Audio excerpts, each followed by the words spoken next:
In the summer of 1992, on the famous 8.45-mile Circuit de la Sarthe, something extraordinary happened that few in the motorsport world could have predicted.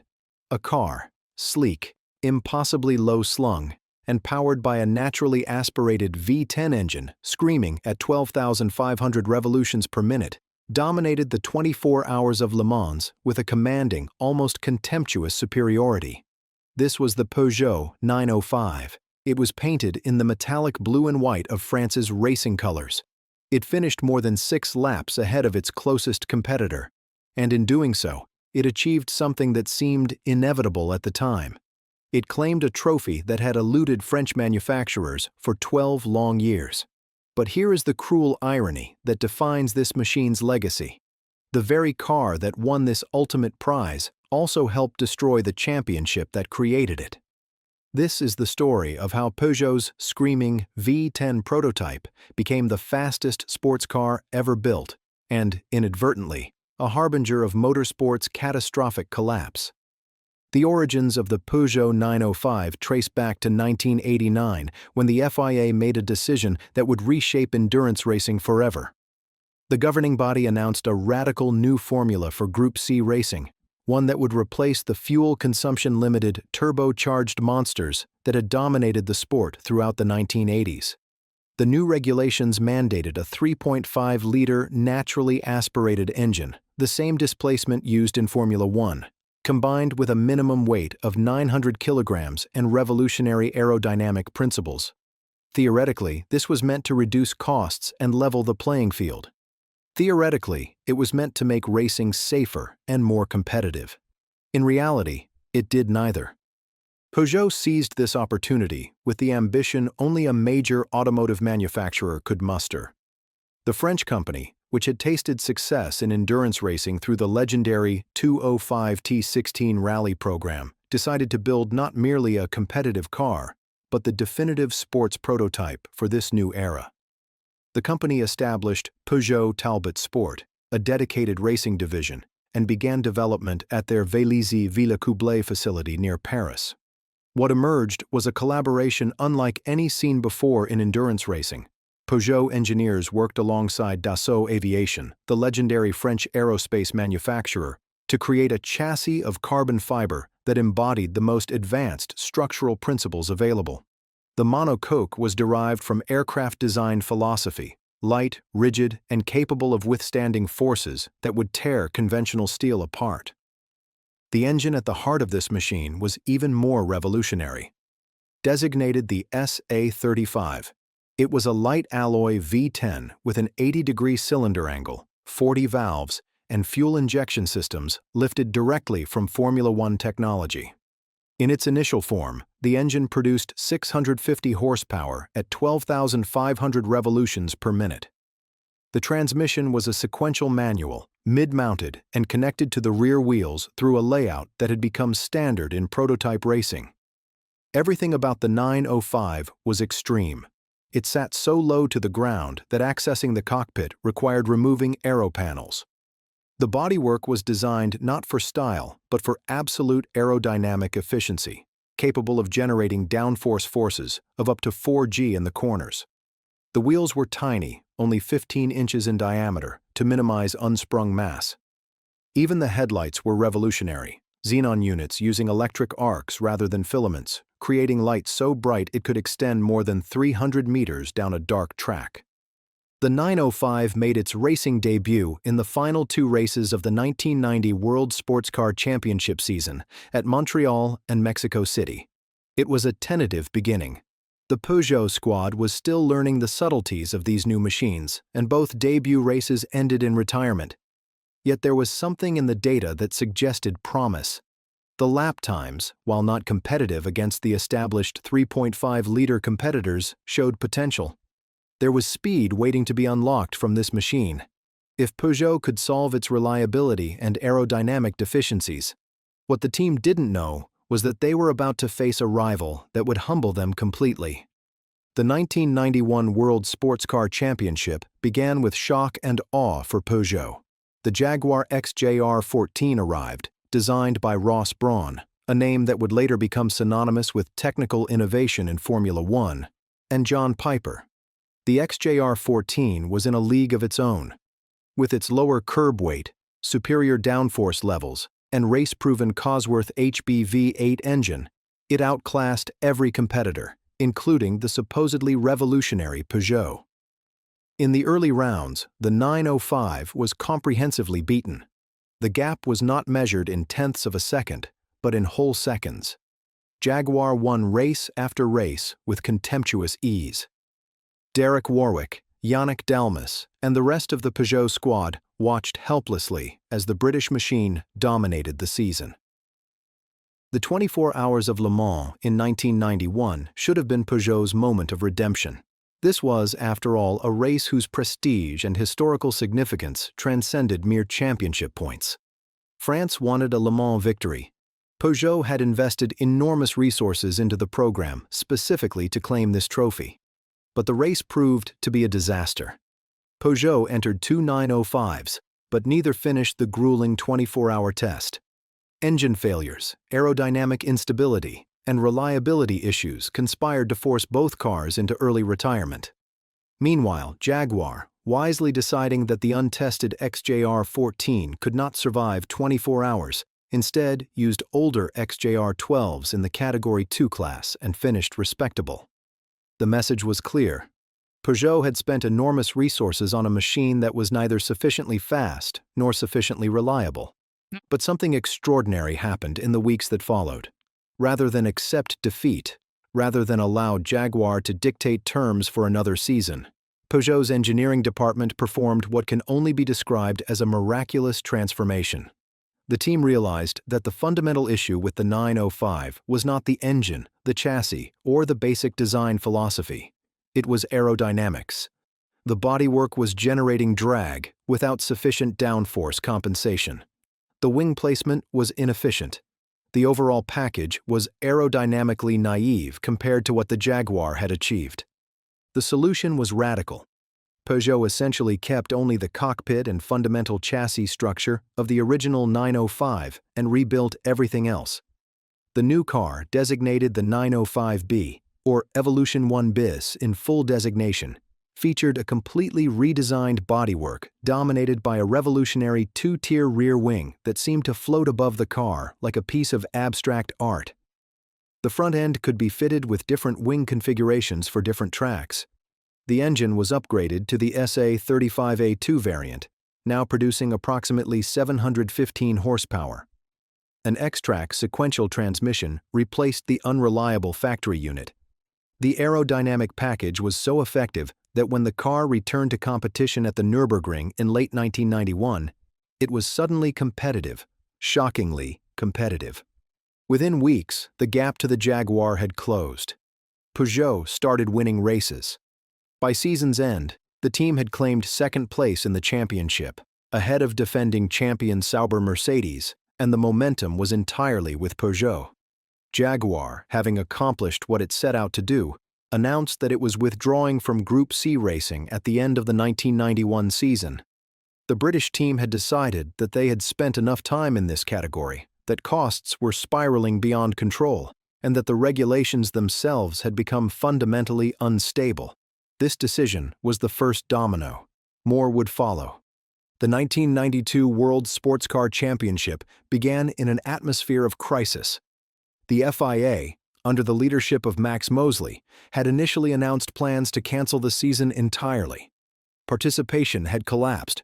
The privateers who had once fielded dozens of cars in Group C racing, teams like Spice and ADA, simply could not afford the new 3.5-liter engines. These were not mass-produced units. They were essentially Formula One power plants adapted for endurance racing, with development costs running into tens of millions of dollars. Porsche, that most legendary of endurance racing manufacturers, decided not to return. The company was suffering financially and deemed it unsustainable to design entirely new engines and chassis to compete with teams like Peugeot and Toyota. Mercedes, which had raced through Sauber, made the same calculation and withdrew.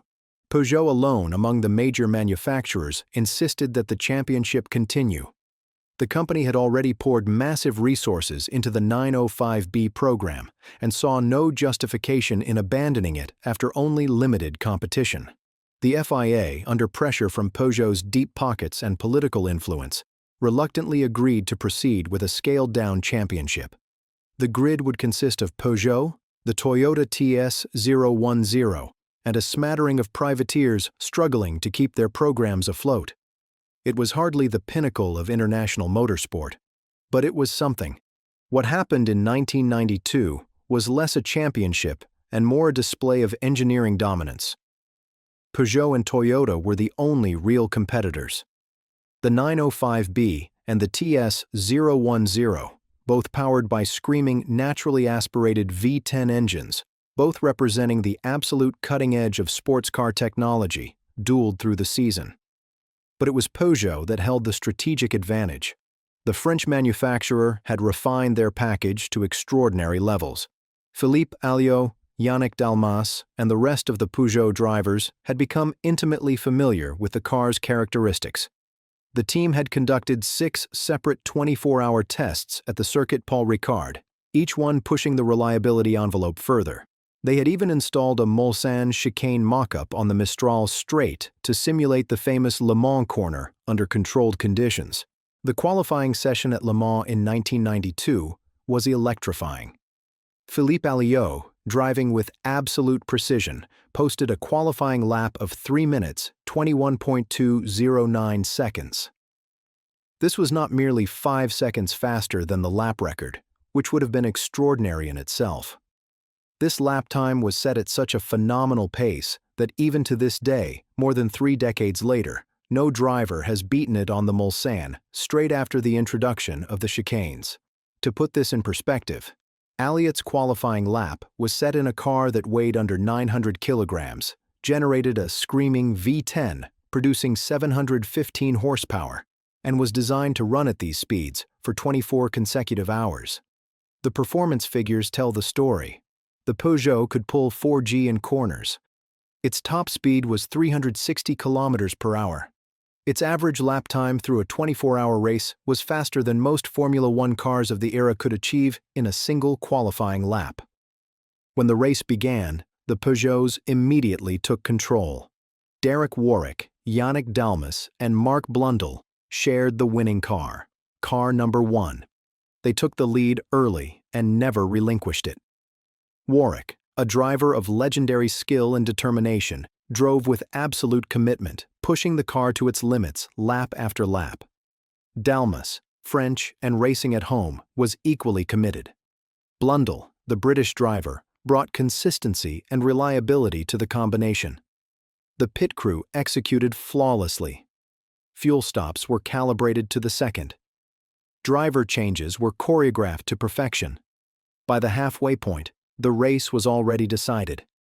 The Peugeot number 2, driven by Mauro Baldi, Philippe Alliot, and Jean-Pierre Jabouille, finished in 3rd place, also on the podium.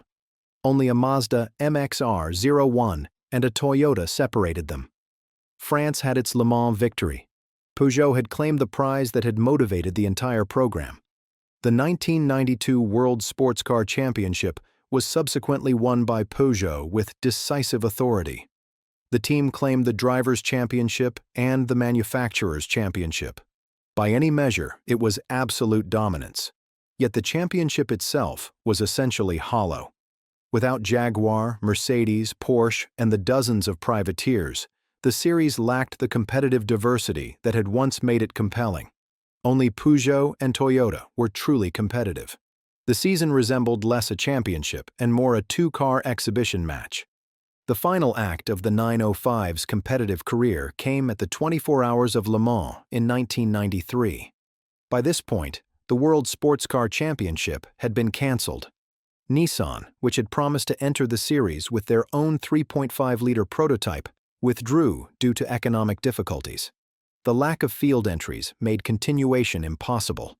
The FIA formally cancelled the 1993 season before a single race was run, marking the end of 40 continuous years of World Sportscar Championship racing in its various forms. But Le Mans remained. The ACO, which controlled the race independently of the FIA, allowed the Group C 3.5-liter cars to compete in what was essentially a final ceremonial appearance. Peugeot entered this race with the knowledge that this would likely be the last competitive outing for the 905. The team brought 3 cars, each representing years of development. The drivers included Philippe Alliot and Mauro Baldi, veterans of the program, paired with Yannick Dalmas and the young French drivers Eric Ellery and Christophe Bouchou, along with the American driver Jeff Brabham. The qualifying session was remarkably close. Alliot took another pole position, though his lap time was now 3 seconds slower than his record-setting 1992 effort, a testament to how comprehensively the Peugeot had been developed. The race itself was a masterpiece of endurance racing. From the first hour, the Peugeots controlled the proceedings. The early parts of the race saw intense battles with the Toyota TS010, which had been specifically developed to challenge Peugeot at this final encounter. But luck, as it so often does in endurance racing, played a decisive role. The Toyotas suffered mechanical troubles. Transmission issues plagued all 3 cars. The Peugeots, by contrast, ran flawlessly. The car driven by Brabham, Ellery, and Bouchou inherited the lead and never surrendered it. As the checkered flag fell, Peugeot achieved something unprecedented, a 1-2-3 podium sweep. All 3 Peugeots finished in first, second, and third places overall. It was a victory lap, a final bow for a machine that had come to define the cutting edge of endurance racing. Yet even as Peugeot celebrated, the implications of this victory were tragic. The 905 had been so dominant, so expensive to develop, so far ahead of the competition that it had effectively killed the sport that created it. The regulations that were meant to provide cost control and competitive balance had failed catastrophically. The manufacturers that could afford the development costs, Peugeot and Toyota, could compete. Everyone else was excluded. The privateer teams that had once been the lifeblood of endurance racing could not afford to participate. The smaller manufacturers that had generated competitive diversity were gone. Before the cancellation of the championship became official, Peugeot had already begun development of what would have been the ultimate expression of the 905 philosophy. This car, designated the 905 Evolution 2, was nicknamed the Supercopter. The development of this machine was pursued even as the writing was on the wall for the championship. The Supercopter represented the absolute limit of what the 3.5-liter regulations would allow. It featured massively upgraded aerodynamics with wings and bodywork elements designed by the same aerospace principles that governed the original 905. The downforce levels that the Supercopter was intended to generate would have been astonishing. The engine was refined further, the transmission improved, the chassis tweaked to accommodate still more extreme aerodynamic loadings. But the Supercopter never raced. It was tested, refined, and developed, but never entered in competition. This machine represented hundreds of millions of francs in investment, the accumulated knowledge of France's finest automotive engineers, and the cutting-edge application of aerospace technology to automobile racing. And it never turned a single competitive lap. The 905 Evolution 2 sits in this curious limbo of racing history. A car so advanced, so expensive to develop, that it was abandoned before ever being used. It remains the embodiment of the futility that the 3.5-liter regulations had created. The cost of this dominance and this excess had become unsustainable. By 1992, the cost of maintaining a competitive 3.5-liter program had spiraled beyond any reasonable threshold. Peugeot's operating costs for the program ran into tens of millions of dollars annually. Toyota's expenditures were similar. The engines alone, each one essentially a Formula One power plant, cost hundreds of thousands of dollars to develop and maintain. The Dassault-designed carbon fiber chassis represented aerospace-level engineering with corresponding expense. The aerodynamic development required wind tunnel time and computer modeling resources that consumed vast budgets. The entire infrastructure of the sport had inverted. Instead of racing being a business activity that supported itself through sponsorship and prize money, it had become an exercise in corporate prestige and engineering pride, with expenditures that bore no relationship to any potential commercial return. Meanwhile, the privateer teams had been systematically destroyed by the regulations. Teams that had raced Porsche 962s throughout the 1980s and early 1990s found that their cars were now obsolete. The new regulations prohibited the old turbocharged machines from competing in the championship, though they were allowed to race in certain categories at Le Mans. Brune Motorsport, Creamer Racing, Team Salomon, and dozens of other legendary names were forced to withdraw. The infrastructure of endurance racing, the small teams that built their own cars, the satellite operations that kept costs manageable, the entire ecosystem of competitive diversity, collapsed entirely. What remained was a small number of manufacturers with unlimited resources, competing in a championship that no one watched and no one cared about. Jaguar's withdrawal at the end of 1991 was the first clear sign that the regulations had failed. Jaguar, one of the most storied names in endurance racing, with a history at Le Mans dating back decades, decided that enough was enough. The company had won the 1991 championship convincingly with the XJR-14, a magnificent piece of engineering that represented Ross Brawn's genius. But the costs of maintaining competitiveness, the uncertainty of the regulations, and the collapse of the field had convinced Jaguar management that continued investment was not justified. Mercedes made the same calculation. Sauber Mercedes, which had been the great German works team for endurance racing, pulled out. Porsche, the manufacturer with the longest and most successful history in sports car racing, decided not to participate. These decisions were not made lightly. They represented corporate calculations that the sport was no longer worth the investment. What is remarkable about the 905's legacy is that the car itself was never the problem. As a racing machine, the 905, particularly in its 905B and later Evolution forms, was superb. The engineering was brilliant, the aerodynamic development was pioneering, the reliability was exceptional for a machine operating at such extreme performance levels. Philippe Alliot's qualifying lap at Le Mans in 1992 remains one of the most impressive performances in racing history. The fact that no driver has beaten it on the Mulsanne straight, even after 3 decades of technological advancement, speaks to the sheer competence of that design. But the 905 was brilliant precisely because it took the regulations to their logical extreme. It was the ultimate expression of what the 3.5-liter formula could produce. And precisely because it was so ultimate, so extreme, so expensive, it demonstrated that the regulations themselves were fundamentally flawed. The irony is devastating. Peugeot's success killed the championship.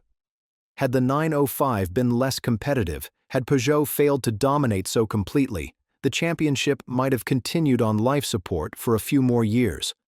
But the total superiority of the French manufacturer, combined with the total failure of the regulations to control costs or promote competition, made the situation untenable. When Nissan withdrew their promised P35 prototype due to economic difficulties, the dam burst. If even Japanese manufacturers with their vast resources could not justify participation, then the regulations had failed completely. The cancellation of the 1993 World Sportscar Championship marked the end of an era in motorsport. 40 years of continuous championship racing, dating back to 1953, ended not with a bang, but with a whimper. The championship that had seen incredible innovation, produced legends of automotive engineering, and generated some of the greatest racing machines ever built, came to an end because the regulations themselves had become economically nonsensical. No manufacturer could justify the expense. No team could compete with unlimited factory resources. The sport had become so expensive, so exclusive, and so extreme that it had rendered itself uncompetitive. In the aftermath of the championship's collapse, the world of endurance racing fragmented.